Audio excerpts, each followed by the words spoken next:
Welcome back to Development Book Club. Today we continue and begin a new book, which is Turning the Wheel of Truth, Commentary on the Buddha's First Teaching by Ajahn Sucitto. And this is the first book we're covering, which actually covers actual words that the Buddha spoke.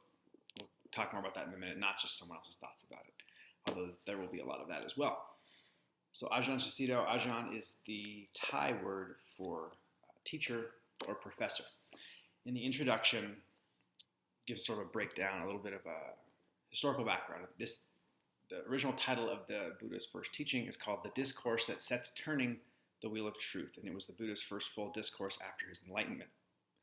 And I note that the Pali Canon, which is like the group of books that they consider their sacred or holy texts, of which at least the Buddha's words in this is a part. It was assembled 100 years after the Buddha's death by his disciples who had committed his teachings to memory through reciting them sort of in a chanting or a singing way. And at the time, writing was not that usual in India, and it would not have been used for religious material as well. The oral tradition, oral carrying on were much more popular.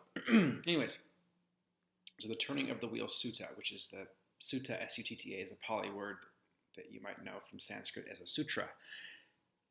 This is a talk or a speech the Buddha gave to 5 people with whom he was formerly an ascetic, was someone who deprives the body to a fault.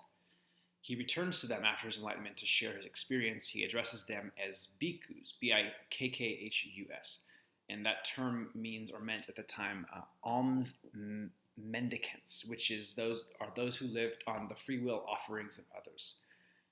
So they would receive all their food and clothes from other people who freely gave to them.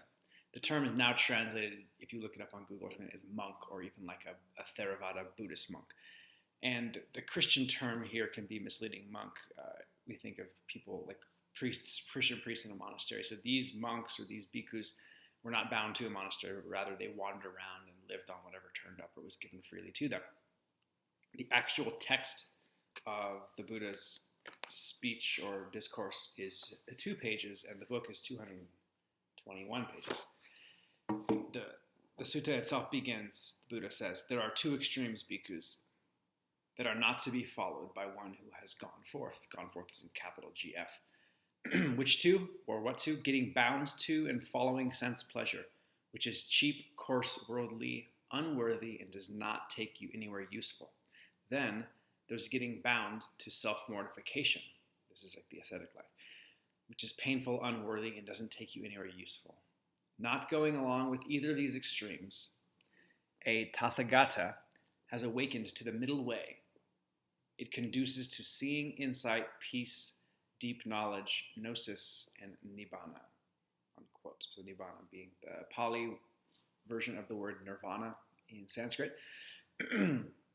And that middle way is the Eightfold Path. The middle way, the Four Noble Truths, and the Eightfold Path are the main concepts or things that are discussed in this sutta.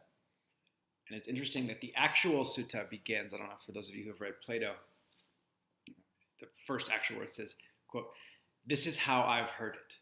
Once, the Blessed One was living at Varasani, at Isipatana in the Deer Park. There he addressed the group of 5 bhikkhus." Unquote, and it continues with what I just read. And this reminds of the beginning of the Republic from Plato, in my reading at least, which was written 400 or 500 years after this in Greece. Additionally, it's worth noting that they are referred to as the 2 extremes, even though that they're both, so they're not necessarily, in one sense they may be opposites, but in another sense they are both referred to by the Buddha as getting bound to something. So it's a thought of clinging and aversion. Are they opposites, or are they they're both being bound to something? So you can think of them as like the 2 opposite sides of a coin are in one sense opposites, but in another sense they both constitute the same coin. The middle path here is not laid out as one, and he never used the term, or a term that's translated as moderation. Next chapter is called A Path Through the Jungle, which is, there's an illuminating quote here that doesn't necessarily have to do with this sutta, but just it sheds light on what we're talking about in general, which is, even at its best, the way of the world as I could see it was to push and struggle through an ongoing series of difficulties. The need to make a living, rather than enjoy being alive, seemed to be a life perspective that offered nothing more than material well-being. A note on the Buddhist teaching method. What the Buddha lays out in this sutta is what the Buddhist path is not. Additionally, here the Buddha focuses on the experience of the way rather than its goals. For example, liberation and salvation after death are only ideas and views in our mind. What can be directly known as how things are right now at this time and place, and there's this direct experience aspect of the Buddha's teachings. Another note on his method is that the Buddha starts with where his audience, the 5 bhikkhus, the ascetics, already are, and in that he engages sense pleasure first, which they as ascetics have already done in terms of like rejecting it. Then he moves to negate the ascetic view, so he sort of aligns with them and then pulls back, leaving them dangling in the middle. On avoiding the extremes. So here, the Buddha notes that the author, Ajahn Chasito. So a quick note about him: he was a monk in Thailand, but originally from England. So he considers himself a Westerner. He notes that we Westerners tend toward overindulgence. We're more overindulgent than self-mortification.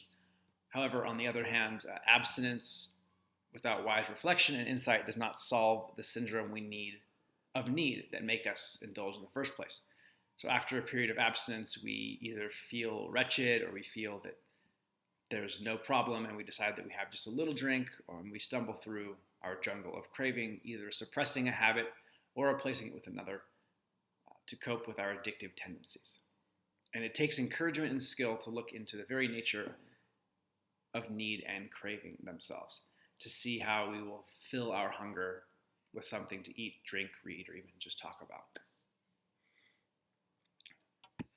A few notes on the Buddha's middle way, which is the next chapter.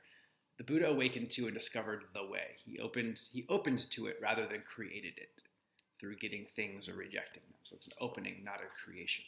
So the Tathagatas that I mentioned in the quote are those who say what is known through direct experience and live it without doubt, fear, or favor. So this eightfold path is characterized, each step or fold has a right, so right understanding, right livelihood, right mindfulness.